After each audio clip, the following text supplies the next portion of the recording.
Like کر کے آگے شیئر ضرور کر دینا۔ ہم تو اہل بیت کے غدار کو حلال ہی نہیں سمجھتے، مسلمان کیا سمجھتے؟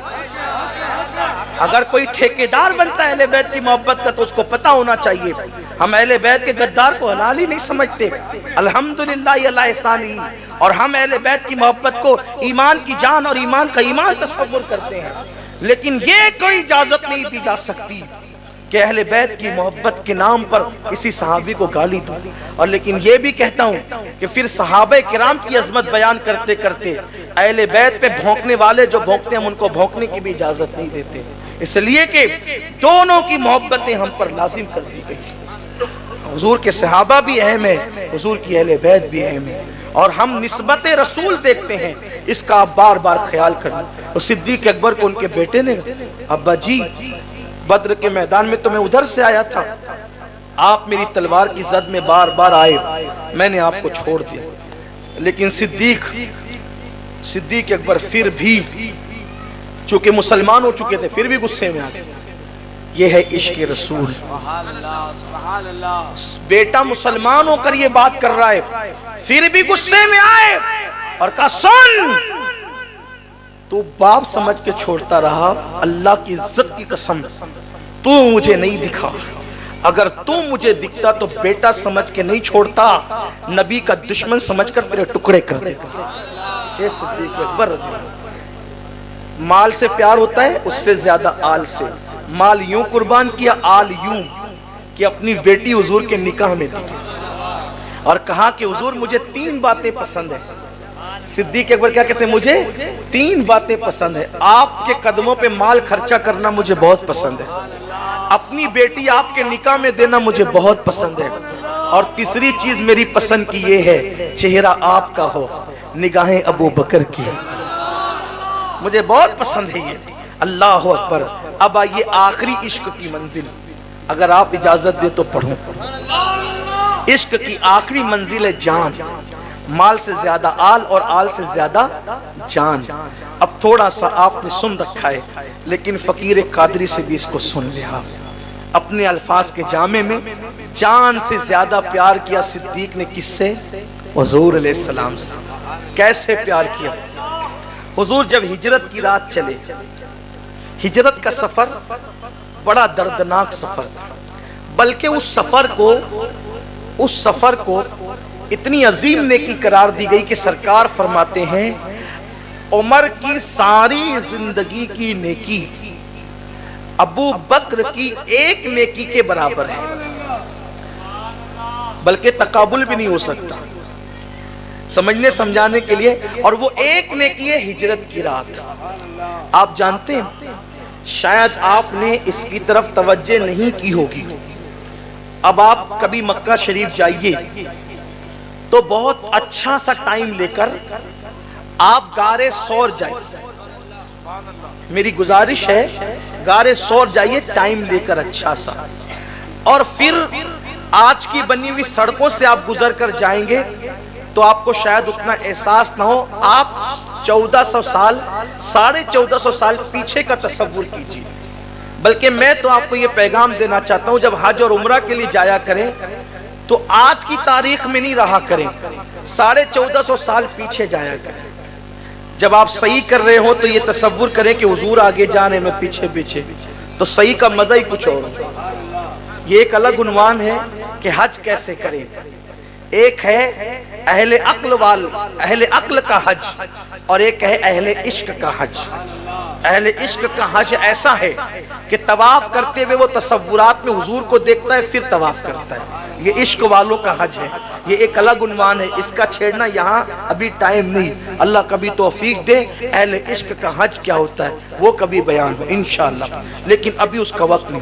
سنیے، جب صدیق اکبر اور حضور جب چلے تو چونکہ جانا تھا غار میں، یہ پلان پہلے سے طے تھا کہ کسی غار میں، اسی میں رکنا یہ طے نہیں تھا، کسی غار میں رکیں گے تاکہ دشمن ڈھونڈ ڈان کر کے تھک کر بیٹھ جائے، پھر سفر آگے شروع کیا جائے گا۔ یہ ظاہری وجہ تھی لیکن حقیقت میں ایسا نہیں تھا. حقیقت یہ تھی کہ جو دشمن کھڑا ہو اور نگاہوں نکل جائے اور نظر نہ آئے تو پورے مدینے کا سفر طے ہو جائے, دشمن کو نظر نہ آئے. جو کھڑے ہوئے دشمن کو نظر نہیں آ سکتا, اور ڈھونڈنے والے دشمن کو کیا نظر آئے گا. لیکن غار میں رکنے کا منشا یہ تھا.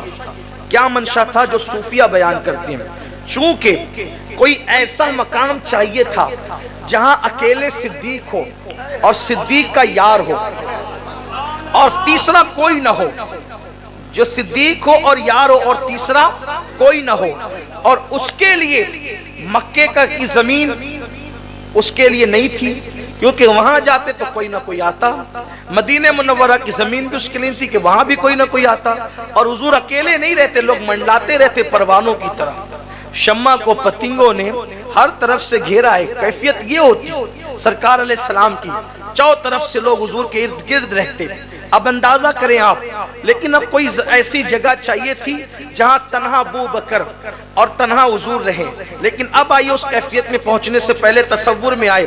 دونوں چلے تیز تیز, جو ہے وہ پتھریلی زمین سے, پیروں میں جو ہے وہ خون, پیروں میں خون, پتھریلی زمین سے. کیفیت یہ ہے صدیق اکبر نے جب چلتے ہوئے کس طرح کا انداز اختیار کیا. جب آقا چلتے تو ابو بکر کبھی آگے دوڑ کر چلتے, پھر تھوڑی دیر کے بعد پیچھے, پھر دوڑنے لگے, آگے پیچھے آگے. سرکار نے اس یار سے پوچھا, ابو بکر تجھ جیسا سنجیدہ آدمی کبھی آگے کبھی پیچھے, کبھی آگے کبھی پیچھے. صدیق کیا کہتے پتہ ہے؟ آقا یا رسول اللہ, ہم جا رہے ہیں, دشمن ہمیں نہیں پائے گا, پیچھے آئے گا تو مجھے ڈر لگتا ہے کہ جب دشمن آگے سے آئے گا تو دور سے تیر نہ چلا دے. تو جب خیال آتا ہے کہ آگے سے دشمن آئے گا تو میں آپ کے آگے آ جاتا ہوں, تاکہ جب دشمن آگے سے تیر چلائے گا تو آپ پر تیر نہ آئے, ابو بکر کے سینے پر آ جائے. کون ہے یہ؟ صدیق اکبر ہے. مر جانا چاہتے ہیں حضور پر, حضور کے قدموں پہ. آگے اس لیے آتا ہوں جب دشمن کا خیال آتا ہے کہ آگے سے آ رہا ہوگا تو آگے آ جاتا ہوں کہ مجھ پر آئے, اور پھر تھوڑی دیر کے بعد خیال آتا ہے دشمن پیچھے سے آ رہا ہوگا تو آپ کے پیچھے چلا جاتا ہوں تاکہ آپ پر آنے والا تیر ابو بکر کی پیٹھ پر آ جائے. حضور چلے. صدیق نے کہا حضور بیٹھ جائیں, کندھے میں بٹھایا. اس پر تفصیل نہیں, اوپر چڑھے. حالانکہ 500 فیٹ کم و بیش کا وہ غار ہے, اتنا اوپر چڑھے صدیق اکبر. حضور کو لے کے چڑھنا کوئی آسان کام نہیں. ایک ہوتا ہے چلنا, ایک ہوتا ہے لے کے کھڑے رہنا بوجھ کو, ایک ہوتا ہے چلنا اور ایک ہوتا ہے چڑھنا. کبھی آپ نے بوجھ اٹھایا نہیں ہوگا اس لیے احساس نہیں ہوگا. ان مزدوروں سے پوچھو جو بوجھ لے کر کے چلتے ہیں, چڑھتے نہیں ہیں, چڑھنے پر بوجھ اور بڑھ جاتا ہے. لیکن یہ بھی بتاؤں, صدیق ایسے فنا فی الرسول تھے, صدیق اکبر ایسے فنا فی الرسول تھے کہ جب حضور علیہ السلام کو لے کر چڑھے نا تو کیسے چڑھے پتہ ہے؟ حضور علیہ السلام کے دونوں زانو شریف ابو بکر صدیق کے کاندھے پر تھے, ٹھیک, دونوں پیر سینے پہ لٹکے ہوئے تھے. دراصل بیان کرنے کا مدعا یہی ہے کہ آپ اس کا تصور کر لیں. سرکار علیہ السلام کا بیٹھنے کا حصہ سرکار علیہ السلام کے ران اقدس ابو بکر کے کاندھوں پر, اور دونوں قدم صدیق اکبر کے سینے پر. جب چلتے چلتے ابو بکر کی پنڈلیاں ٹوٹنے لگتی کہ اب بیٹھ جاؤ, لے کے چل نہیں سکتے, چڑھ نہیں سکتے, تو صدیق ایک عاشق صادق صوفی بزرگ کہتے ہیں کبھی حضور کا یہ تلوہ دیکھتے اور وہ تلوہ اتنا خوبصورت, اس تلوے کے جلوے میں گم ہو جاتے اور آپ کا سفر آسان ہو جاتا, آگے چلتے جاتے. میرے امام نے کہا تیرے قدموں میں جو ہے غیر کا منہ کیا دیکھے, تیرے قدموں میں جو ہے غیر کا منہ کیا دیکھے, کون نظروں پہ چڑھے دیکھ کے تلوہ تیرا, کون نظروں پہ چڑھے, کون نظروں پہ چڑھے, کون نظروں پہ چڑھے دیکھ کے تلوہ تیرا. ابو بکر تلووں کے جلوے میں گم تھے اور غار ثور آ چکا تھا. نعرہ تکبیر, نعرہ رسالت, نعرہ حیدری. سب نے حضور کے تلوے نہیں دیکھے، چند لوگوں کو یہ سعادت نصیب ہے۔ آسماں گر تیرے تلووں کا نظارہ کرتا، روز ایک چاند تصدق میں اتارا کرتا، چھپ گیا چاند نہ آئی تیرے دیدار کی تاب، سامنے گر کبھی ہوتا بھی تو سجدہ کرتا۔ حضور کو اتارا اور قسم دی پہلے میں جاؤں گا، اللہ کے رسول کو قسم دی پہلے میں جاؤں گا، بقسم کا پہلے میں جاؤں گا۔ وہ ابو بکر جو کبھی نبی کے آگے نہیں جاتے، غار میں کہتے پہلے میں جاؤں۔ اندر گئے، جانتے تھے سب دھول دپیڑا سب پرانی چیزیں، بھائی وہ کوئی محل تو نہیں تھا نا، غار جا کے دیکھیں آپ غار، پھر کہتا ہوں جا کے دیکھیں۔ ایک بندہ بیٹھ سکتا ہے، دوسرا نہیں بیٹھ سکتا، دوسرے کو لیٹنا ہے اس میں، بیٹھ نہیں سکتا۔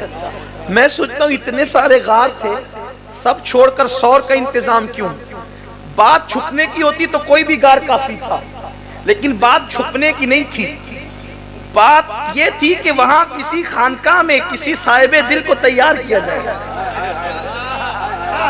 اس لیے کہ دل والے خانقاہوں میں ہی تیار ہوتے ہیں، دل والے خانقاہوں میں تیار، اور خانقاہ میں دل کی توجہ دل پہ ڈالی جاتی ہے، زبانیں چپ رہتی ہے، دل سے دل پڑتا ہے۔ مجھے یہ بات اچھی طرح خبر ہے کہ لوگ مجھ سے کہتے ہیں اتنی مشکل نہ کیا کریں، خانقاہ کی بات آپ جلسوں میں کرنے لگے، ہوگا کیا؟ میں نے کہا سنی اتنا ہوشیار ہے، کہیں بھی بولو سمجھ جاتا ہے، اتنا تو اس کو سمجھ آتی ہی ہے کہ کون سی بات کیا ہونی چاہیے، لیکن بات بہرحال راستے پہ ہو رہی ہے، اس کے لیے آپ مجھے معاف کر دے، اللہ بھی مجھے معاف کرے۔ یہ بات خانقاہوں میں کہنے کی تھی، لیکن آپ پھر مجھے خانقاہ میں ملتے کہاں ہیں، اس لیے میں آپ کے سامنے یہاں کہہ رہا ہوں۔ زبانیں چپ رہتی، دل سے دل پڑتا ہے، ہاں، اور زبان سے زبان پڑتی ہے تو بھول جاتا ہے، دل سے دل پڑتا ہے نا تو پھر بھولا نہیں کرتا، اور اس میں حالات ہی کچھ الگ ہوتے ہیں، رنگ چڑھائے جاتے ہیں، رنگ چڑھایا جاتا ہے۔ اللہ اکبر۔ تو سور میں پہلے میں جاؤں، گئے اندر، صاف کیا، اب کچھ تو تھا نہیں، اس لیے کہ خیال بھی نہیں تھا کہ یہ منظر ہوگا غار میں، پہلے سے معاملہ سیٹ تو تھا نہیں، سوراخ تھے، آپ بار بار سن چکے ہیں۔ اپنی اوپر کی چادر پھاڑی، رکھا رکھا رکھا رکھا، اس کے بعد ایک سوراخ خالی تھا، یہ بار بار سنے، جلدی یہاں سے چلیں۔ آپ نے وہاں رکھ دیا اپنا انگوٹھا، انگوٹھا رکھا، ایڑی کا بھی ذکر ہے لیکن انگوٹھا رکھا، انگوٹھے کا تذکرہ زیادہ ہے، انگوٹھا رکھا سوراخ پر۔ انگوٹھا رکھنا اس لیے زیادہ قرین قیاس پتہ چلتا ہے کہ بڑے سوراخ میں کپڑا ٹھوسا، چھوٹا تھا اسی لیے وہاں انگوٹھا رکھا کہ بھئی یہاں سے کوئی خطرہ نہیں ہے تو انگوٹھا رکھ دو۔ اب وہاں تھا سانپ، اب وہاں سانپ کیوں آ گیا؟ سانپ آنے کی وجہ یہ تھی کہ ایک دن سلیمان علیہ السلام حضور کی فضیلت بیان کر رہے تھے، یہ اصل بات۔ ایک دن سلیمان علیہ السلام حضور کے فضائل پڑھ رہے تھے، تو سلیمان علیہ السلام جانوروں کی، پرندوں کی بولیاں سمجھتے تھے، تو آپ فضائل پڑھ رہے تھے حضور کے، پتہ چلا حضور کی فضیلت کی تقریر ہم ہی صرف نہیں کرتے، ہمارا نبی وہ شان والا ہے کہ سلیمان بھی جس کے نام کا خطبہ پڑھتے ہیں، ابراہیم بھی جس کے نام کا خطبہ پڑھتے ہیں، عیسیٰ بھی جس کے نام کا خطبہ پڑھتے ہیں، موسیٰ بھی جس کے نام کا خطبہ پڑھتے ہیں، بلکہ ہمارا تو ایمان ہے انبیاء آئے ہی تھے ان کا خطبہ پڑھنے کے لیے، رسول انہی کا تو مستہ سنانے آئے ہیں، انہی کے آنے کی خوشیاں منانے آئے ہیں، جو چاہیں گے جسے چاہیں گے یہ اسے دیں گے، کریم ہے یہ خزانے لٹانے آئے ہیں۔ اللہ اکبر، یا رسول اللہ، زندہ آباد، زندہ آباد، زندہ آباد،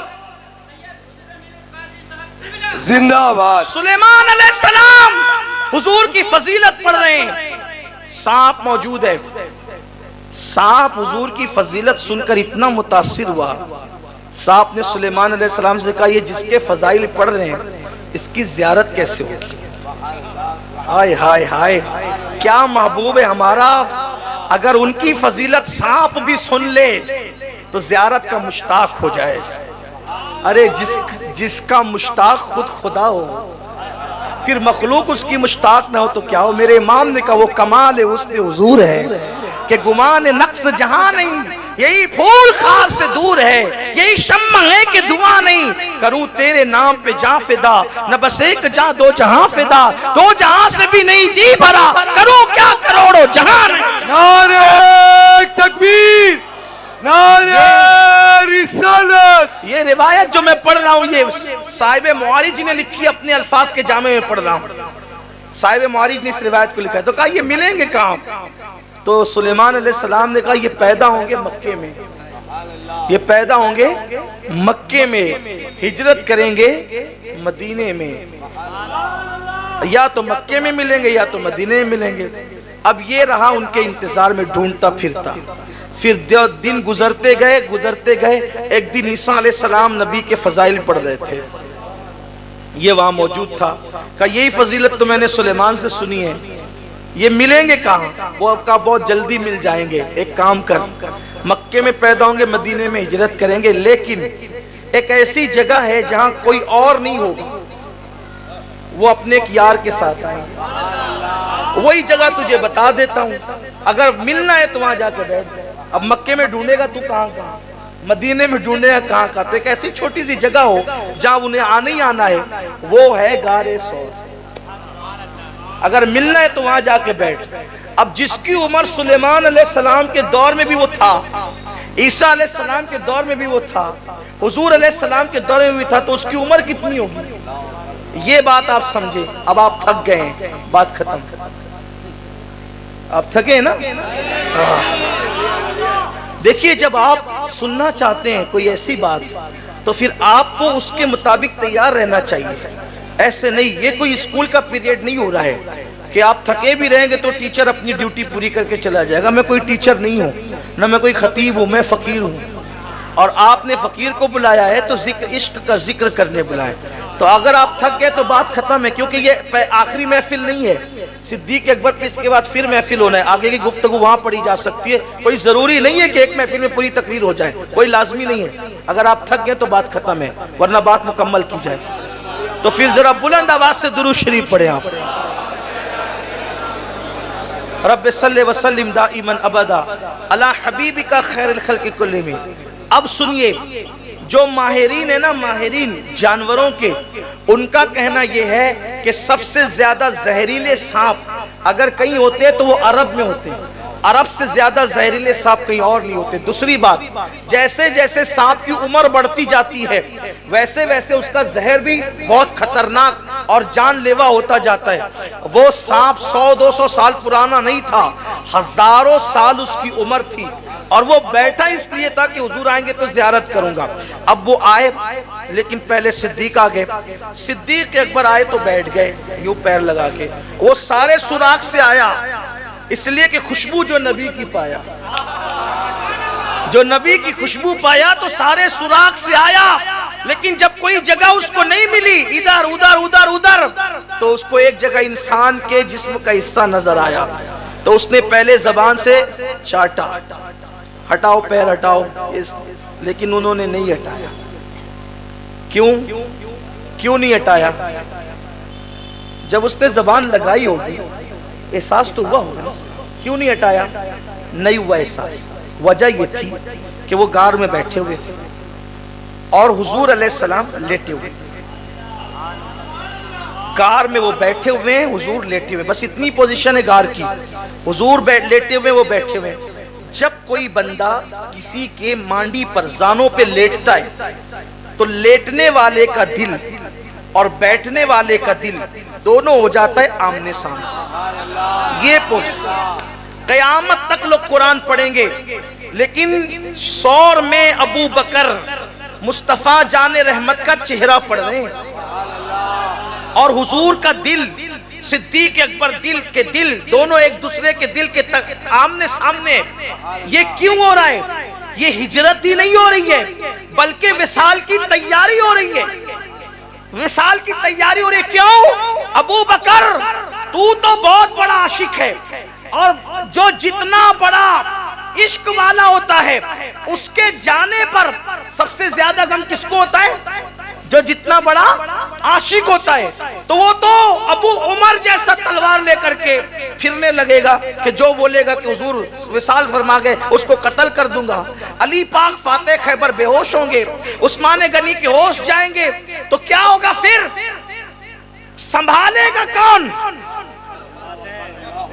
امت کو سنبھالے گا کون؟ لیکن جو جتنا بڑا عاشق اتنا ہی اس کو غم. میت پہ چھوٹا بیٹا زیادہ رو رہا تھا, بھئی یہ کون ہے؟ چھوٹا بیٹا بڑا لاڑ کا تھا, اسی لیے اس کو زیادہ رونا آ رہا ہے, ابا کے بغیر رہ نہیں سکتا. جس کی جتنی محبت میت پہ اتنا غم. ابو بکر تو خطبہ سن کے روتا ہے جب کہہ دیا حجۃ الوداع میں, لوگوں اللہ کا ایک بندہ جس کو اللہ نے اختیار دیا, کیا اختیار دیا؟ دنیا میں رہے یا دنیا سے چلا جائے. سب لوگوں نے کہا کیا بات ہے, سبحان اللہ. کیا کہا؟ کیا بات ہے, کتنی پیاری بات حضور نے کہی. صدیق رو رہے تھے, فاروق اعظم نے کہا اس بڈھے کو کیا ہو گیا؟ حضور اتنی اچھی بات کرتے ہیں, بڈھا رو رہا ہے. تو صدیق اکبر نے کہا جو میں دیکھ رہا ہوں اور سمجھ رہا ہوں, اگر وہ تم نے سمجھ لیا تو تم بھی رو گے. تم کیا سمجھتے ہو؟ آقا کہہ رہے ایک بندے کو اختیار دیا, چاہے دنیا میں رہے چاہے آخرت کی طرف جائے, تو اس نے جانا اختیار کیا. ارے سوچو تو صحیح کہ یہ صاحب اختیار ان کے سوا اور کون ہو سکتا ہے؟ حضور جانے کی بات کر رہے ہیں, اب حضور نظر نہیں آئیں گے تم کو, بہت جلدی دنیا سے جائیں گے, اس لیے رو رہا ہوں. تو جس نے جانا سن کر برداشت نہیں کیا, وہ جانے پہ کیا برداشت کرے گا؟ وہ جانے پہ کیا؟ اب سبھی روئیں گے, بے ہوش ہوں گے. امت کی اس نیا کو مجدار میں سنبھالے گا کون؟ تو سرکار گارے سور میں اپنے دل کی تجلی ابو بکر کے دل پہ ڈال کر اس قابل بنا رہے تھے کہ جب عمر کے ہاتھ میں تلوار ہوگی وہ کہیں گے میں اس کو قتل کروں گا جو حضور کی وصال کی بات کرے. علی بے ہوش ہوں گے, عثمان کے ہوش جاتے رہیں گے, صحابہ روتے رہیں گے, عائشہ صدیقہ آئے بڑھتی ہوگی. اس وقت امت کو سنبھالے گا کون؟ تو میں تیرا دل اپنی تجلیات سے بھر دوں, جب کوئی برداشت نہ کر سکے تو تم منبر پہ کھڑے ہو کر سب کو سہارا دے گا اور کہے گا وما محمد الا رسول قد خلق من قبلہ الرسل. اس وقت امت کی نیا کو تو نے سہارا دینا. تو حضور دل مضبوط کر رہے تھے اپنی تجلیات ڈال, سینے علم نشرہ کی تجلیات ڈال کے حضور دل مضبوط کر رہے تھے. اور جانتے ہیں روایتوں میں آتا ہے